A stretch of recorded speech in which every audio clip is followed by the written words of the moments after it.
Bonjour, voilà, on se retrouve aujourd'hui pour une vidéo sur les feutres aquarellables. Alors tout d'abord, je voulais m'excuser du temps que j'ai mis pour faire cette vidéo, je vous l'avais promis il y a longtemps. La seule chose, c'est que, comme vous le saviez, on était tous en confinement, et que pour certains, confinement était égal à télétravail, travail, et beaucoup de travail. Donc pour tout vous dire, j'avais vraiment pas le temps, j'étais totalement épuisée, et en plus demain nous reprenons, enfin non, après-demain, pardon, nous reprenons le boulot qui sera à la fois en télétravail et à la fois sur le terrain. Donc ça promet de belles semaines à venir, mais en même temps, moi je suis contente parce que le travail, ça va, ça fait du bien en même temps. Moi j'adore travailler, mais c'était juste un gros coup de fatigue.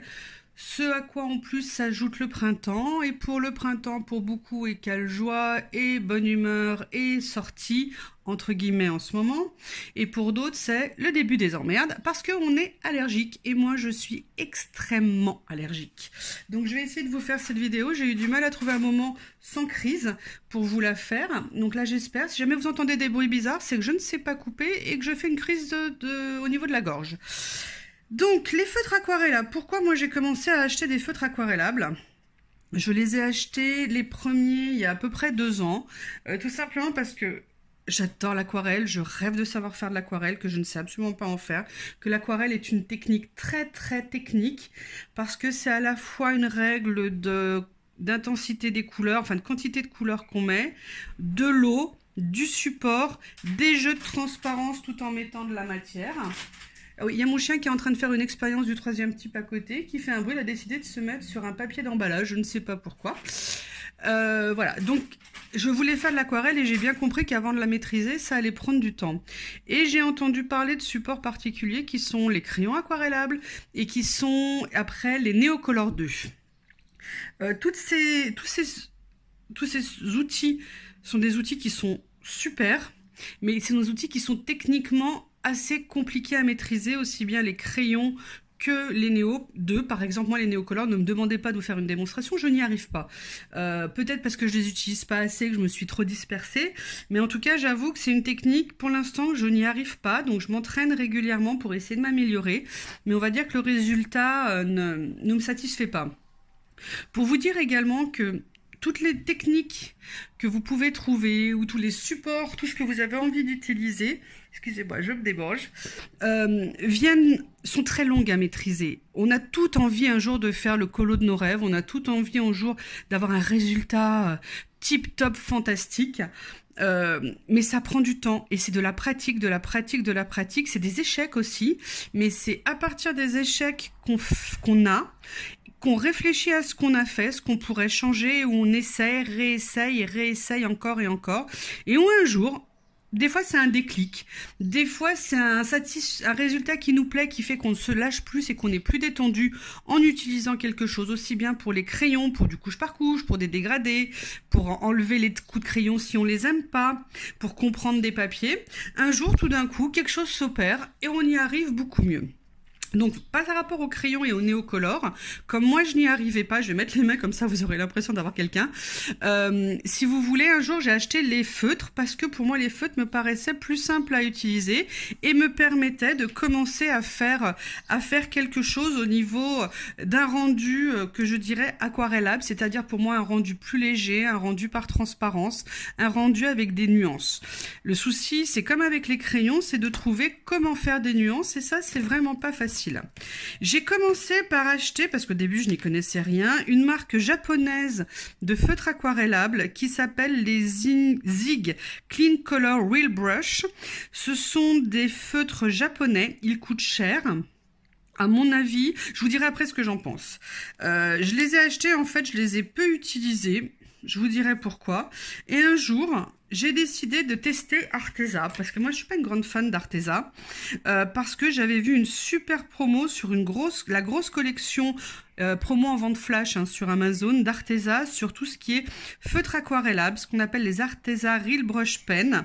Et là je crois qu'il y avait 96 couleurs, quelque chose comme ça.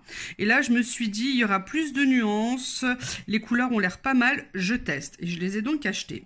Et après, mes copains de chez Action ont décidé de sortir une gamme aquarellable. Je les ai achetés Et là, juste avant le confinement, ils ont ressorti 6 boîtes de 6 couleurs pour compléter la gamme. Et je vais également vous en parler. Donc voilà, comme vous l'avez vu sur la photo, j'ai donc les 3 gammes. Les Aquamarker, les Arteza, les Clean. Tout d'abord, la grosse différence se situe au niveau des mines. Vous allez voir pourquoi. Ce sont pour les 2 premiers, c'est-à-dire Arteza et Zig, des mines pinceau. D'accord, c'est-à-dire des mines souples. Et pour les aquamarqueurs, vous avez... Oups, décidément. Vous avez 2 types de mines. Vous avez aussi bien la mine pinceau, brush, et la mine dure. Voilà, donc vous avez les 2 mines sur les 2. Vous verrez que la grande différence, même sur les mines pinceau qui sont ici, c'est la taille de la mine. Les Zig sont des mines très petites, très fines. Arteza, elles sont plutôt longues et fines. Et les aquamarqueurs sont des mines pinceaux beaucoup plus épaisses. Donc c'est ça, surtout dans les mines, qui fait la différence. Moi, je trouve que ça a un intérêt, parce que je vais vous expliquer comment je les utilise. Alors, la question après, c'est comment utiliser ces crayons, ces feutres, pardon. Moi, vous avez pour moi 2 façons d'utiliser tout ce qui est aquarellable. Vous avez la façon directement sur le papier et vous avez la façon l'utiliser un peu comme une aquarelle en mettant sur une palette. D'accord, ce que moi j'appelle une palette, enfin un support tiers. Moi j'utilise 3 types de supports. J'avais acheté pour mes néocolores, et ça c'est super pratique, une palette Caran d'Ache. C'est une palette qui est chère. Elle coûte en fonction des périodes entre 7 et 20 euros. Moi je l'avais eu, j'ai attendu 1 an et demi avant de me l'acheter pour qu'elle soit à un prix pas trop cher, 10 euros je crois, pardon. Mais je trouvais déjà quand même franchement que pour une palette c'était très cher. Donc il y a cette palette, elle a 2 faces. Elle a une face un tout petit peu granuleuse comme ça, pour gratter les néocolores dessus, et vous avez une face lisse pour faire plus tout ce qui est aquarelle classique, mélanger les teintes. Après, vous avez remarqué peut-être que je bosse maintenant, en ce moment, sur une plaque de verre. Vous pouvez tout à fait déposer votre matière, et j'adore travailler sur une table comme ça on peut mettre aussi bien les aquarelles que les néocolores, que les crayons aquarellables. On peut faire vraiment énormément de choses. Vous pouvez déposer directement votre matière dessus et venir la prélever comme ici. Et vous pouvez sinon, une solution plus économique que l'aquarelle, que la palette, pardon, Caran d'Ache, j'ai récupéré, je ne sais pas si vous voyez, vous savez les classeurs avec les petits anneaux au milieu qui ont des couvertures souples en plastique.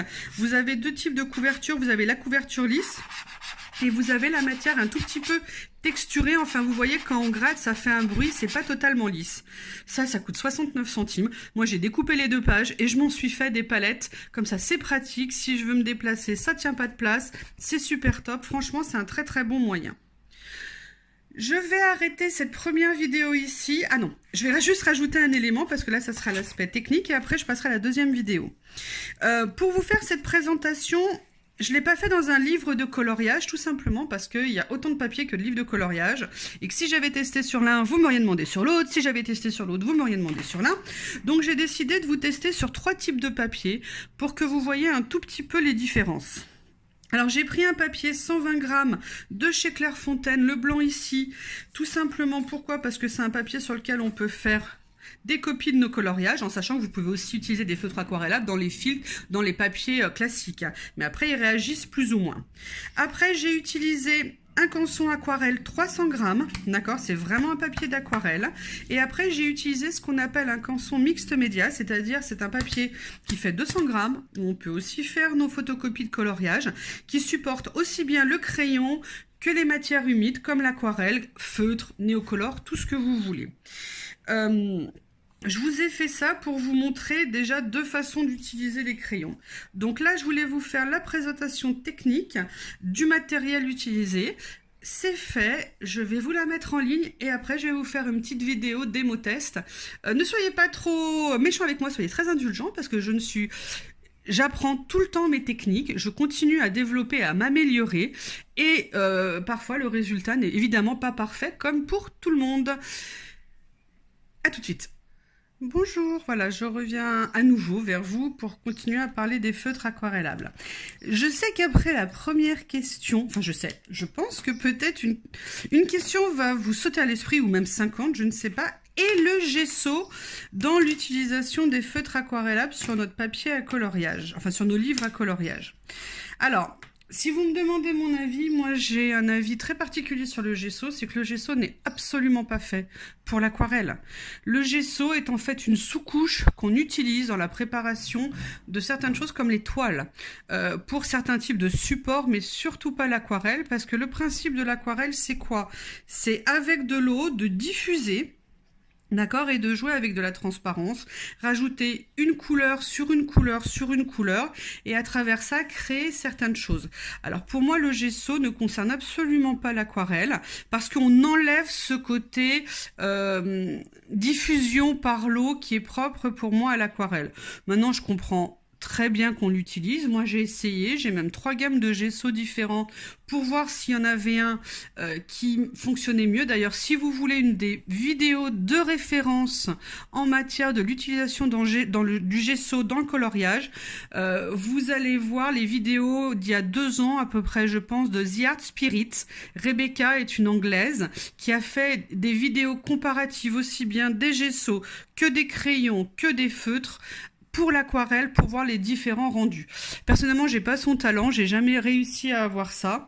Mais moi, le gesso, personnellement, je l'utilise en sous-couche pour les meubles. Quand je rénove des meubles, ça fait 15 ans que j'utilise du gesso. Simplement, alors, je l'utilise pas en bouche-port, j'utilise simplement pour lisser les meubles. Ça me permet d'avoir un meuble qui sera très très doux au toucher pour appliquer un rendu de peinture très bien. Mais absolument pas en aquarelle. Maintenant, quand vous voulez utiliser des feutres aquarellables, vous avez 2 façons de le faire. Ce qu'il faut savoir, c'est qu'il y a déjà une réalité dans le feutre aquarellable. C'est la trace qu'on peut faire avec les feutres aquarellables.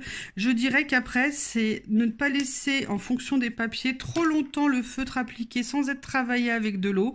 Sinon, on se retrouve avec des taches. Donc après, ça dépend effectivement du papier. C'est pour ça que moi, j'utilise beaucoup des supports annexes et après, j'applique ma couleur et après je viens la mettre sur le papier. Mais dans un premier temps, je vais vous montrer de quoi je parle. Donc là, je vais commencer par les zigues.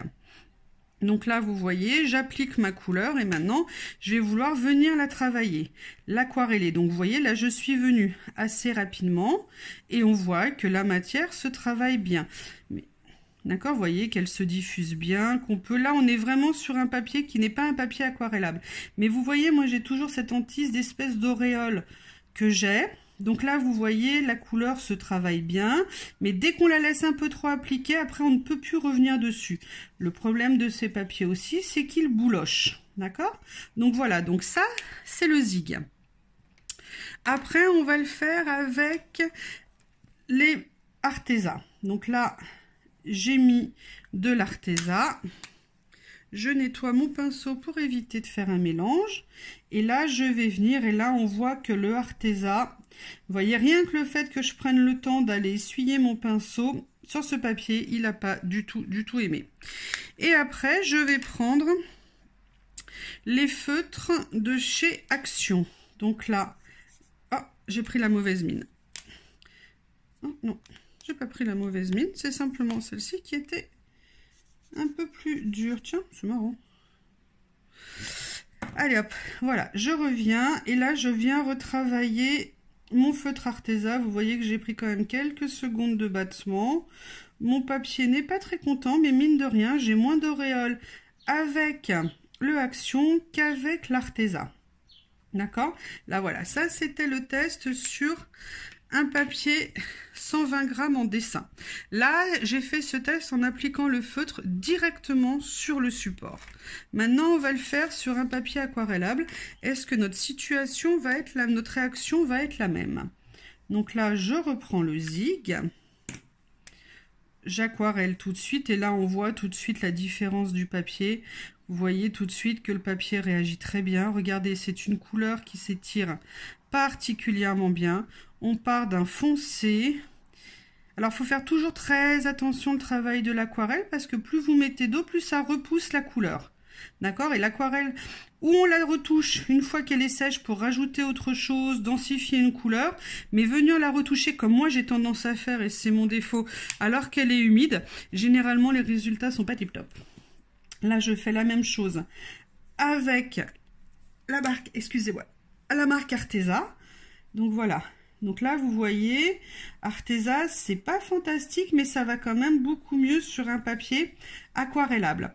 Je voulais vous dire, j'ai galéré pendant très longtemps avec l'aquarelle. Je n'y arrivais pas. Vraiment. Alors, je dis pas que j'y arrive là maintenant, mais je commence à me lancer un petit peu plus. Et un jour, au détour d'une vidéo que je regardais, je ne sais plus qui, mais ce petit conseil a changé ma vie en matière d'aquarelle. Je vais vous expliquer après pourquoi. Donc là, vous voyez, c'est les crayons Action, c'est les feutres, pardon, Action. Et là, vous voyez qu'ils se travaillent excellemment bien, que la couleur est dense et qu'elle s'étire aussi très très bien. Je voulais vous dire quelque chose par rapport à ça. Pendant très longtemps, l'aquarelle, moi, je faisais comme ça. Donc je mettais, que ce soit de l'aquarelle normale ou de l'aquarelle, et après je faisais comme ça. Pour essayer de faire quelque chose, et puis je revenais, et puis je partais, et puis j'allais dans tous les sens. Vous voyez? Et puis après je m'étonnais, je me disais mais non, ça va pas, j'ai des traces de partout, c'est pas régulier, ça va pas. Et en fait un jour, sur une vidéo, j'ai vu une personne dire l'aquarelle se travaille dans le même sens. C'est-à-dire, vous ne pouvez pas faire des choses comme ça. Alors, des fois, on peut le faire quand on maîtrise après. Mais en tout cas, il faut vraiment aller dans le même sens. D'accord? Ça vous permet d'avoir un mouvement plus régulier, beaucoup plus... Le rendu sera beaucoup plus joli au niveau de l'aquarelle. Après, si vous voulez faire un aspect nuageux comme ça et tout ça, bon là, vous voyez, ça va marcher parce que le papier est un papier aquarelle. Mais sinon, sur un papier classique, sincèrement, c'était le cauchemar. Enfin, dès que je faisais un truc, ça ressemblait à rien. C'est pas que maintenant je sois une artiste, hein, c'est pas du tout mon propos, mais en tout cas, voilà, ça faisait un truc cafouilleux, un truc, voilà. Je repoussais toujours l'encre d'un côté, alors qu'en fait, il faut y aller plutôt dans le même sens, vous voyez, c'est ce qui va vous donner l'harmonie. Et après, avec le temps, vous voyez là, regarde, je continue à revenir toujours travailler, repasser, j'ai toujours pas compris. Donc, vous voyez, essayez de venir, et après, avec le temps, quand on maîtrise la circulation de l'eau sur le papier qu'on utilise, on peut effectivement évoluer dans la technique qu'on va utiliser. Là, je vais prendre le papier mix média, où je vais réutiliser les 3 feutres. Alors, on va d'abord commencer par le zig, à nouveau. Allez, on va venir étendre notre zig.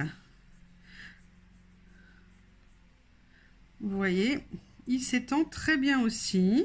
Là, ma couleur est très dense. Je reviens un peu tardivement, ce qui fait que je vais créer, vous voyez, une auréole, parce que du coup, l'eau a déplacé la couleur. Et c'est ça qui fait en fait cet effet-là. C'est pour ça que l'aquarelle, il faut apprendre à la travailler pour éviter, si on ne veut pas avoir des traces, des auréoles, ce genre de choses. Après, là, je vais utiliser l'Arteza. Allez-y, on y va. Vous voyez, ça c'est une application directe. On voit que l'Arteza, il galère un tout petit peu plus. Pourtant, on est sur un papier qui supporte. Mais en fait, les papiers aquarelles sont des papiers qui retardent la pénétration de l'eau. C'est pour ça que le rendu n'est pas le même. Et là, je fais avec mon feutre Action. Donc, vous voyez... Là, moi, ce que je veux à tout prix, c'est enlever la trace du feutre. Et on voit que sur ce papier, donc je reviens, donc vous voyez, ça redéplace ma couleur, ça m'abîme mon rendu. Je vais toujours dans le même sens. En fait, plus vous rajoutez d'eau dans de l'aquarelle, plus évidemment, ça la dilue. Ça la dilue et en plus, si vous laissez une flaque d'eau, ça repousse la couleur sur ce que vous faites. On est à combien de temps ? Mince, on est déjà à 9 minutes. Bon, donc je vais faire cette deuxième vidéo que je vais arrêter là. C'était sur l'application directe sur le papier.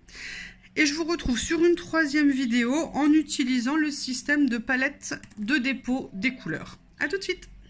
Allez, je reviens pour la fin des tests feutre aquarellable. Alors, vu le bug de cadrage sur la vidéo précédente, je vais essayer de faire attention un peu plus cette fois-ci. Donc là, je vais vous montrer un test en appliquant les feutres sur les palettes externes, comme je vous l'ai dit, pour vous montrer l'avantage que ça avait. Alors, l'avantage que ça a, et aussi des inconvénients, parce qu'il y a toujours des inconvénients, c'est que ça permet d'avoir une surface de travail qui est agréable, et en même temps, de pouvoir travailler, je veux dire, avec une matière peut-être un petit peu plus facile dans un premier temps à travailler. D'accord. On peut aussi plus facilement revenir, repigmenter, vous voyez, là je viens. On peut aussi la travailler de façon plus étendue. Enfin, moi, j'aime beaucoup travailler parce que je trouve qu'on a moins les risques. Alors là, on est sur un papier vraiment 120 grammes, pas du tout fait pour l'humidité, vous voyez, mais on arrive, mis à part là où j'y suis allée très franco, très directement, on arrive à retravailler, à bien appliquer les couleurs sans faire trop de traces, sans faire trop, et même à créer de jolies petites nuances. Ah oui, petite précision que je n'applique pas souvent, c'est vraiment mon gros défaut en aquarelle, c'est que je suis trop pressée. Le principe de l'aquarelle, c'est qu'avant de retravailler une couleur, logiquement, on la fait sécher. Et après l'avoir fait sécher, on peut venir la retravailler. Le problème, c'est que moi, j'ai tendance à vouloir la retravailler avant même qu'elle ait séché. Et ça, c'est ce qui crée des auréoles. Allez, maintenant, on va tenter la même chose avec les Arteza sur ce papier. Donc, je prends ma couleur plus foncée, ma couleur plus claire, ok, et je vais venir les appliquer là sur les fleurs, sur les pétales ici. Donc vous voyez, j'applique ma première couleur, ok, ici, et là je viens après appliquer une deuxième couleur. Ce qui est aussi génial, moi que j'aime beaucoup avec les feutres aquarellables, c'est qu'au début, quand on veut faire de l'aquarelle, réussir à créer ces nuances, bah c'est pas évident, parce que moi je sais pas comment les allier, je sais pas comment les mélanger, je sais pas comment elles vont réagir. L'avantage du feutre aquarellable, c'est qu'on a déjà entre 80 et 100 couleurs entre guillemets de prêtes, donc ça nous permet d'avoir déjà des beaux jeux de couleurs, et après on peut les mélanger, je dirais relativement facilement, trouver comment les assembler de façon relativement facile, et moi je trouve que c'est vraiment intéressant comme possibilité à travailler. Donc voilà, vous voyez, j'ai mis les actions. Donc là je nettoie mon feutre, je viens prélever, hop, la couleur ici.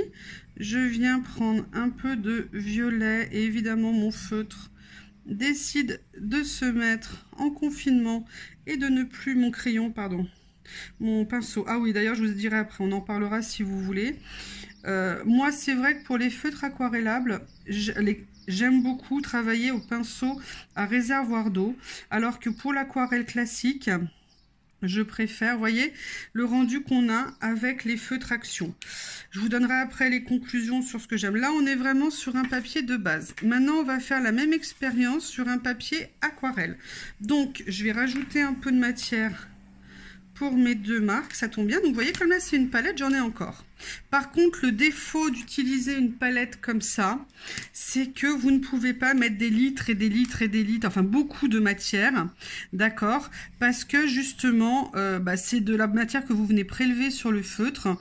Et donc, si vous voulez, vous voyez, regardez tout de suite comment la couleur réagit sur le papier aquarellable. Enfin, moi, je trouve sincèrement, les feutres aquarellables, c'est vraiment un rendu qui peut être superbe. Si vous avez des imprimantes qui supportent le papier, pas même du 250 grammes, hein. Là j'avais un petit format en 300 grammes, c'est pour ça que je l'ai pris. C'est vraiment super. Je vais essayer de vous le sécher pour vous montrer comment rajouter de la couleur derrière. Si mon heat gun veut bien se détacher.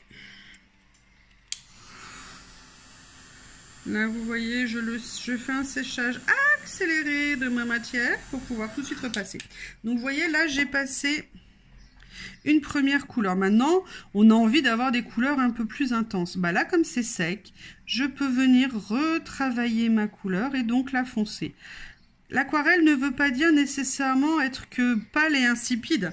Ça veut dire que c'est juste, entre guillemets juste, parce que franchement pour moi ça a été très long et compliqué, de maîtriser le travail en fait de l'humidité. Donc là, on revient sur la feuille. Donc vous voyez, après on peut tout à fait étendre sa couleur déjà sur l'aquarelle aussi. Après, moi je vais venir reprendre du jaune ici, que je vais venir travailler.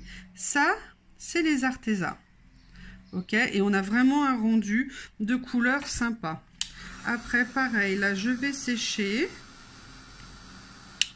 Voilà, pour vous montrer que je veux rajouter de la couleur. D'accord, au niveau de la base pour voir si je vais réussir à la foncer. Donc là, vous voyez, j'ai réussi et je peux la retravailler tout à fait normalement. Après, je me dis, mais mince, j'ai pas mis assez de clair, donc je veux remettre du clair. Donc je reprends du clair et je viens me rajouter beaucoup plus de jaune. Et vous voyez le résultat dégradé qu'on a. Vous voyez, l'aquarelle, là, c'est pas que pour faire des fonds. Donc ce que je veux vous dire, c'est que vous pouvez vraiment l'utiliser sur vos livres de coloriage, même pour faire des fois des petits détails, des petites choses, si vous voulez, parce que vous avez un jeu de couleurs, un rendu de couleurs qui pour moi est absolument magnifique. Allez, maintenant on le fait avec les feutres Action. Donc là, vous voyez, je viens, là je vais alléger un peu ma couleur, et je viens ici, je repasse dessus, mais j'oublie pas que je voulais mettre du violet aussi dans cette fleur. Donc là, je viens, et je lui mets du violet. Là, je viens sécher mon pétale parce que je veux retravailler mes couleurs. Et là, j'ai envie de lui mettre plus de violet parce que j'ai envie de voir ce que ça fait. En plus, le côté bordeaux-violet ne me déplaît pas. Allez hop, courage, allons-y. Et là, voilà. Je viens remettre du violet. Je peux, j'allais dire éplucher, non. Je peux essuyer mon pinceau. Là, je viens reprendre un peu de bordeaux. Pour faire, et vous voyez, on arrive sur ce papier par exemple à ne pas avoir trop de frontières. En même temps, on n'en avait pas non plus sur l'autre, c'est un coup de main à prendre. Là maintenant, on va venir sur ce papier là qui est le papier mix média. Allez, je me remets un peu de couleur claire parce que là j'en avais plus beaucoup et je reviens travailler mes couleurs. Donc là, je viens commencer à faire la petite queue de mon petit écureuil pour commencer à le colorier. Donc vous voyez, j'essaye d'amener la couleur petit à petit, de la travailler. Après, je vais venir chercher, excusez-moi, je vais gratter en même temps. Je vais venir chercher la couleur plus claire pour essayer d'avancer dans la réalisation. Voilà.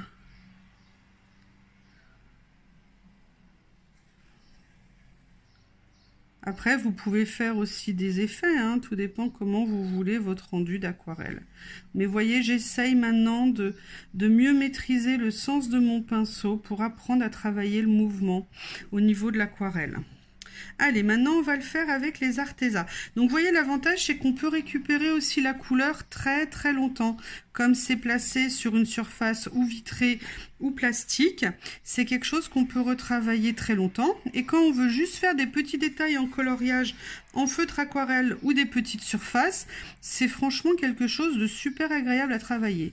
Donc là, vous voyez que les Arteza se travaillent également très bien sur ce type de papier mix média.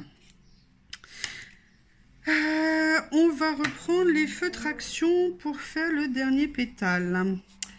Est-ce que vous me voyez? Oui, vous me voyez. Peut-être que je regarde quand même de temps en temps. Donc là, voilà. Donc là, je pars sur le bordeaux.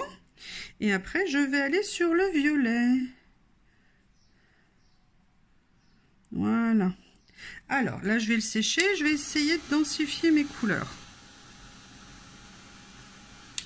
Allez, je vais revenir sur mon bordeaux et je vais venir le retravailler.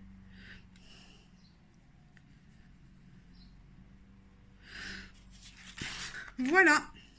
Donc, on a fait les 3 démonstrations, les 3 tests. J'aurais pu faire aussi un test. On va essayer de le faire si je veux bien avoir de l'eau. Voilà, je vais mettre ici de la matière. Et maintenant, je vais essayer d'amener de la couleur aquarelle. Vous voyez, c'est ce qu'on appelle la technique du mouillé sur mouillé en matière d'aquarelle. Les feutres se travaillent tout à fait aussi comme ça. Et là, on peut tout à fait, là je vais mélanger un peu les 3 marques, hein. Donc ça va faire un peu du gloubi-boulga pour ceux à qui ça parle, ce mot. pour vous montrer qu'on peut tout à fait faire du wet sur wet, du mouillé sur mouillé en matière d'aquarelle. Voilà. Donc maintenant on va faire les conclusions. Donc je vous ai présenté 3 catégories de produits, d'accord, sur 3 papiers différents. Ok. Alors, vous avez les Zig, les Arteza et les Actions. Zig, Arteza, Action. Alors, je dirais que les Zig, pour moi, sont des feutres qui sont évidemment bien, mais ils sont très chers. Si vous démarrez en feutre aquarellable, pas besoin d'acheter des feutres comme ça. Surtout que la petite mine, pour moi, est un défaut si on veut essayer de faire des plus grandes surfaces. En plus, ils ont des couleurs qui sont très spéciales, je vais dire des couleurs japonaises. En fait, ce que je veux dire par là, c'est que c'est des couleurs plus pour les mangas. Donc, c'est difficile de trouver et de créer des nuances qui peuvent plaire si on aime des couleurs différentes que le style manga. Après, vous avez la gamme Arteza et la gamme Action. Sincèrement, la gamme Arteza, moi j'adore l'utiliser parce que je trouve que surtout par palette comme ça, elle a un beau rendu, elle se travaille bien et elle a surtout des couleurs qui sont absolument superbes. C'est des feutres qui sont moyenne gamme en termes de prix et qui se travaillent bien. Et vous avez la gamme Action. Alors, beaucoup de gens décrient Action en disant « ouais, c'est de la mauvaise qualité, nana ». Concernant les feutres aquarellables, moi je ne suis pas du tout d'accord. Si on prend leur nuancier... D'accord. Alors là, je vous ai fait 2 nuanciers pour vous montrer les 2 techniques. Là, vous voyez, j'ai fait des dégradés à partir du papier et là, j'ai appliqué par palette. Ils ont des couleurs qui sont vraiment très belles. Ils ont des nuances qui sont très belles. Alors bien sûr, c'est des crayons qui reviennent 2 à 3 fois moins cher que les autres. Donc, on ne peut pas demander exactement le même rendu. La première série des 72 premiers avait des couleurs qui étaient très claires et ça leur a été grandement reproché. Les nouveaux qu'ils ont sortis sont des couleurs plus foncées qui viennent soutenir certaines autres couleurs. Mais en même temps, les couleurs claires, ça permet aussi souvent de mettre une couleur en sous-couche sur certains détails qu'on veut faire ou des choses très légères.